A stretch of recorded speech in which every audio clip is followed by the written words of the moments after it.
Welcome back to Ryan Steen vlog.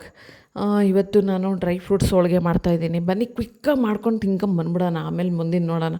ಈಗ 1 cup ಮೈದಾ ಹಿಟ್ಟು ತಗೊಳ್ಳಿ, ಅರ್ಧ ಕಪ್ಪು ಚಿರೋಟಿ ರವೆ ತಗೊಳ್ಳಿ, ಒಂದು ಸ್ವಲ್ಪ ಅರಶಿನ ಪುಡಿ ಹಾಕೊಳ್ಳಿ, ನೀರು ಹಾಕೊಳ್ಳಿ, ಕಲಿಸ್ಕೊಬಿಟ್ಟು ಸ್ವಲ್ಪ ತುಪ್ಪ ಹಾಕೊಳ್ಳಿ. ನಾನು ಎಷ್ಟು ತೋರಿಸಿದ್ದೀನಿ ಅಷ್ಟು ಪೂರ್ತಿ ಹಾಕೊಂಬಿಟ್ಟಿದೆ. ಚೆನ್ನಾಗಿ ನಾದಿ ನೋಡಿ, ವೀಡಿಯೋದಲ್ಲಿ ತೋರಿಸಿದ್ದೀನಿ ಎಷ್ಟು ಸಾಫ್ಟಾಗಿ ಬಂದಿದೆ ಅಂದರೆ ಸಾಫ್ಟಾಗಿ ಬಂದಿದೆ. ಅದು ಬಂದಿರೋ ಸಾಫ್ಟಿಗೆ ನೋಡಿ ಪಲ್ಲಿ ಹಚ್ಕೊಡ್ತೈತೆ.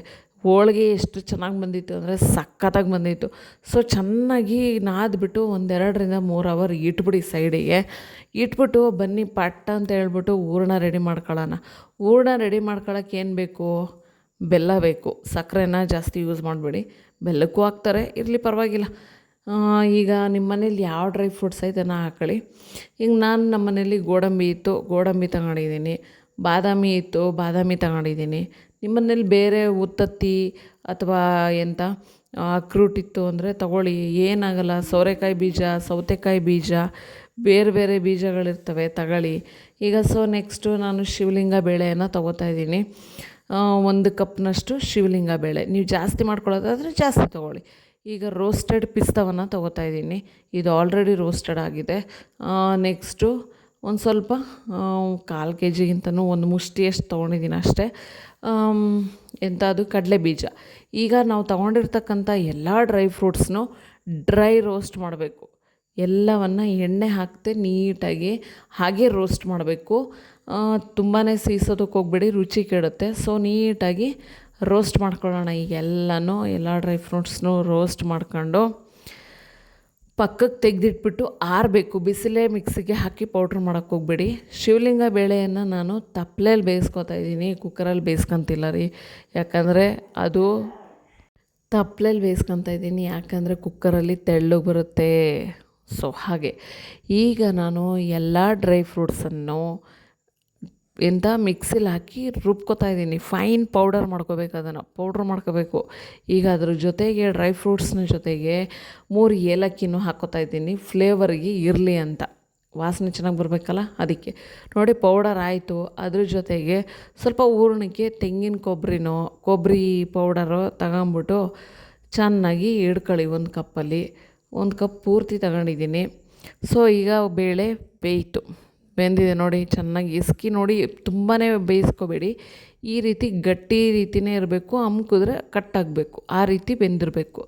ಈಗ ಅದನ್ನು ಮಿಕ್ಸಿಯಲ್ಲಿ ಬೆಲ್ಲನೂ ಅದನ್ನು ಹಾಕ್ಕೊಂಡು ರುಬ್ಕೊಂಡು ಈಗ ಒಂದು ತಪ್ಪಲೆಗೆ ಟ್ರಾನ್ಸ್ಫರ್ ಮಾಡಿಕೊಂಡು ಸ್ಟವನ್ನು ಹಚ್ಚಿಬಿಟ್ಟು ಅದ್ರ ಮೇಲಿಟ್ಟು ಇದಕ್ಕೆ ಈಗ ನಾನು ಮಾಡಿರ್ತಕ್ಕಂತಹ ಕೊಬ್ಬರಿ ಪೌಡರ್ ಮತ್ತು ಡ್ರೈ ಫ್ರೂಟ್ಸ್ನ ಪೌಡರನ್ನು ಹಾಕಿ ಚೆನ್ನಾಗೊಂದು ಮಿಕ್ಸ್ ಕೊಟ್ಬಿಟ್ಟು ಅದನ್ನು 5 ನಿಮಿಷ ಚೆನ್ನಾಗಿ ಫ್ರೈ ಮಾಡಬೇಕು. ತಳ ಹಿಡಿದ್ಬಿಡುತ್ತೆ, ತಿರುಗಿಸ್ತಾಯಿರಿ. ಚೆನ್ನಾಗಿ ಫ್ರೈ ಮಾಡ್ಕೊತಾ ಇದ್ದೀನಿ ನೀಟಾಗಿ. ಚೆನ್ನಾಗಿ ಮಿಕ್ಸಪ್ ಕೊಡಬೇಕು. ಎಲ್ಲನೂ ಚೆನ್ನಾಗಿ ಮಿಕ್ಸಪ್ ಕೊಟ್ಟು ಚೆನ್ನಾಗಿ ಅದನ್ನು 5 ನಿಮಿಷ ಬೇಯಿಸ್ಕೋಬೇಕು. ಅದೆಲ್ಲ ಚೆನ್ನಾಗಿ ಹೊಂದ್ಕೋಬೇಕು ಎಲ್ಲನೂ. ಬೆಲ್ಲ, ಕಾಯಿ, ಕೊಬ್ಬರಿ, ಡ್ರೈ ಫ್ರೂಟ್ಸು, ಬೇಳೆ ಎಲ್ಲ ಚೆನ್ನಾಗಿ ಹೊಂದ್ಕೊಳ್ಳೋ ರೀತಿ ಅದನ್ನು ಹೊಂದಿಸ್ಬಿಟ್ಟು 5 ನಿಮಿಷ ಫ್ರೈ ಮಾಡಿಬಿಟ್ಟು ಎತ್ತಿಟ್ಬಿಡೋಣ, ಆರ್ಕೊಳ್ಳಿ ಅದು. ಈಗ ನಾವೇನು ಮಾಡಬೇಕು? ಒಬ್ಬಟ್ಟನ್ನು ತಡ್ಕೋಬೇಕು. ಒಂದು ಪೇಪರನ್ನು ತೊಗೊಂಡಿದ್ದೀನಿ, ಪ್ಲಾಸ್ಟಿಕ್ ಶೀಟು. ನನ್ನ ಹತ್ರ ಒಬ್ಬಟ್ಟಿನ ತಟ್ಟೋ ಹಾಳೆ ಇಲ್ಲ. ಸೊ ಹಾಗಾಗಿ ನಾನು ಒಂದು ಶೀಟ್ ತೊಗೊಂಡು ಅದ್ರ ಮೇಲೆ ಎಣ್ಣೆ ಹಾಕ್ಕೊಂಡು ಹೂರಣವನ್ನು ಉಂಡೆ ಮಾಡಿಟ್ಕೊಂಡಿದ್ದೀನಿ ಸಪ್ರೇಟಾಗಿ. ಆ ಉಂಡೆಯನ್ನು ನಾವು ಮಾಡಿಟ್ಕೊಂಡಿದ್ದೀವಲ್ವ ಹಿಟ್ಟು, ಆ ಹಿಟ್ಟಿನ ಮಧ್ಯಕ್ಕೆ ಹಾಕ್ಕೊಂಡು ಫೋಲ್ಡ್ ಮಾಡ್ಕೊಂಡು ಇವಾಗ ತಡ್ಕೊತಾಯಿದ್ದೀನಿ. ಒಬ್ಬಟ್ಟನ್ನು ನೀಟಾಗಿ ರೌಂಡ್ ಶೇಪಲ್ಲಿ ತಡ್ಕೋಬೇಕು. ನೀಟಾಗಿ ತಡ್ಕೊತಾಯಿದ್ದೀನಿ. ಸೊ ನೀಟಾಗಿ ತಡ್ಕೊಂಡು ಈಗ ಹಾಕ್ಕೊಂಡು ಒಲೆ ಮೇಲೆ ಚೆನ್ನಾಗಿ ಬೇಯಿಸೋದು. ನೋಡಿ, ಮನೆಯಲ್ಲೇ ಸಿಗುವಂತಹ ಇಂಗ್ರೀಡಿಯೆಂಟ್ಸ್ನ ಬಳಸ್ಕೊಂಡು ನೀವು ಏನು ಬೇಕಾದರೂ ರೆಸಿಪಿಗಳನ್ನ ಟ್ರೈ ನೋಡೋಣ. ಮುಂದಿನ ದಿನಗಳಲ್ಲಿ ನಾನು ಡಿಫ್ರೆಂಟಾಗಿ ನಿಮಗೆ ತೋರಿಸ್ತಾ ಹೋಗ್ತೀನಿ. ನಿಮಗೆ ಬೇಕಾದರೆ ನನ್ನ ಚಾನಲಲ್ಲಿ ಬೇರೆ ರೀತಿಯ ರೆಸಿಪಿಗಳು ನಿಮಗೆ ಬೇರೆ ರೆಸಿಪಿಗಳು ಬೇಕು ಅಂದರೆ ಕಮೆಂಟ್ ಹಾಕಿ. ಸೊ ನೋಡಿ ಎಷ್ಟು ಚೆನ್ನಾಗಿ ಬಂದಿದೆ ಅಂದರೆ ಈ ಒಬ್ಬಟ್ಟು ಸಖತ್ತಾಗಿ ಬಂದಿದೆ. ಮನೆಯಲ್ಲೇ ಮಾಡ್ಕೋಬೋದು. ಈಗ ಸ್ವಲ್ಪ ತುಪ್ಪ ಆ್ಯಡ್ ಮಾಡ್ಕೊತಾ ಇದ್ದೀನಿ. ಒಬ್ಬಟ್ಟಿಗೆ ತುಪ್ಪ ಒಳ್ಳೆ ಕಾಂಬಿನೇಷನ್ನು ರೀ. ತಿಂತಾಯಿದ್ರೆ ಇನ್ನೊಂದು ಬೇಕು ಅನಿಸುತ್ತೆ. ಸಖತ್ತಾಗಿತ್ತು. ನನಗಂತೂ ಸಖತ್ ಇಷ್ಟ ಆಯಿತು ಮಾತ್ರ. ಎಷ್ಟು ಗರ್ಗರಿಯಾಗಿ ಸಾಫ್ಟಾಗಿ ಸೂಪರಾಗಿ ಬಂದಿತ್ತು ರೀ.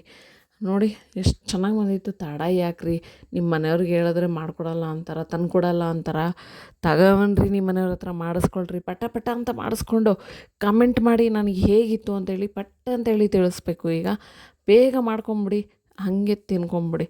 ಸೊ ಈಗ ಒಬ್ಬಟ್ಟನ್ನು ನೋಡಿ ಎಷ್ಟು ಚೆನ್ನಾಗಿ ಕಲರ್ಫುಲ್ಲಾಗಿ ಹೆಂಗೆ ಕಾಣಿಸ್ತಾ ಇದೆ. ಬೇರೆ ಏನೂ ಸೇರಿಸಿಲ್ಲ, ಮನೆಯಲ್ಲಿರುವಂತಹ ಪದಾರ್ಥಗಳನ್ನ ಸೇರಿಸ್ಕೊಂಡು ಏನು ಚೆನ್ನಾಗಿ ಮಾಡಿದ್ದೀನಿ ಗೊತ್ತಾ. ಸಖತ್ತಾಗಿದ್ದಾರೆ. ಹೊಗ್ಳ್ಕೊಂತಿದ್ದೀನಿ ಅಂತಲ್ಲ, ಚೆನ್ನಾಗಿ ಬಂದಿಲ್ಲ ಅಂದರೂ ಹೇಳ್ತೀನಿ, ಚೆನ್ನಾಗಿ ಬಂದಿದ್ದರೂ ಹೇಳ್ತೀನಿ. ಸೊ ಈಗ ಒಬ್ಬಟ್ಟು ರೆಡಿ ಆಯಿತು. ನನ್ನ ಮಗ ತೋಟದ ಹತ್ರ ಹೋಗೋಣ ಅಂತಿದ್ದ. ಸೊ ತೋಟದ ಹತ್ರ ಹೋಗೋ ಟೈಮ್ ಬಂತು, ಒಬ್ಬಟ್ಟು ತಿಂದಿದ್ದಾಯಿತು. ಸೊ ಬನ್ನಿ, ಲೆಟ್ಸ್ ವಾಕ್. ಹೊಲ್ದ ಹತ್ರ ಹೋಗೋಣ ಈಗ. ನೋಡಿ ಮಳೆ ಬಂದಿದ್ದಕ್ಕೆ 15 ದಿನ ಆಗಿತ್ತು ರೋಡ್ಸಿ. ಎಷ್ಟು ಚೆನ್ನಾಗಿ ಗಿಡಗಳು ಬೆಳ್ಕೊಂಡಿದ್ದಾವೆ. ಒಂಥರ ಈ ಮಳೆ ಬಂದುಬಿಟ್ರೆ ತೋಟದ ವಾತಾವರಣ ನೋಡ್ಲಿಕ್ಕೇ ಒಂಥರ ಖುಷಿಯಾಗುತ್ತೆ ರೀ. ನಗ್ತಿದೆಯೇನೋ ಅನಿಸುತ್ತೆ. ಒಂದು ಹೂ ಮಹಿಳೆಗೆ ಎಷ್ಟು ಚೆನ್ನಾಗಿ ಲುಕ್ ಕೊಡುತ್ತೋ ಅದೇ ರೀತಿ ಈ ಮಳೆ ಅನ್ನೋದು ವಾತಾವರಣಕ್ಕೆ ಸಖತ್ತಾಗಿ ಚೆನ್ನಾಗಿ ಸೂಟ್ ಆಗುತ್ತೆ. ಸಖತ್ ನಗ್ತಾ ಇರ್ತವೆ ಎಲ್ಲ ಮರ ಗಿಡಗಳು. ಸೊ ನೋಡಿ ನಮ್ಮ ಚೆರಿ ಹಣ್ಣು ಹೆಂಗೆ ಹಣ್ಣಾಗಿದೆ. ಗಿಡ ತುಂಬ ರೆಡ್ ಹೆಂಗೆ ಕಾಣಿಸ್ತಾ ಇದೆ. ನಿಮಗೆ ಈ ಚೆರಿ ಹಣ್ಣಲ್ಲಿ ನಿಮಗೆ ಏನಾದರೂ ರೆಸಿಪಿ ಬೇಕಂದರೆ ಕಮೆಂಟ್ ಹಾಕಿ, ನಾನು ಮಾಡಿ ನಿಮಗೆ ಹಾಕ್ತೀನಿ.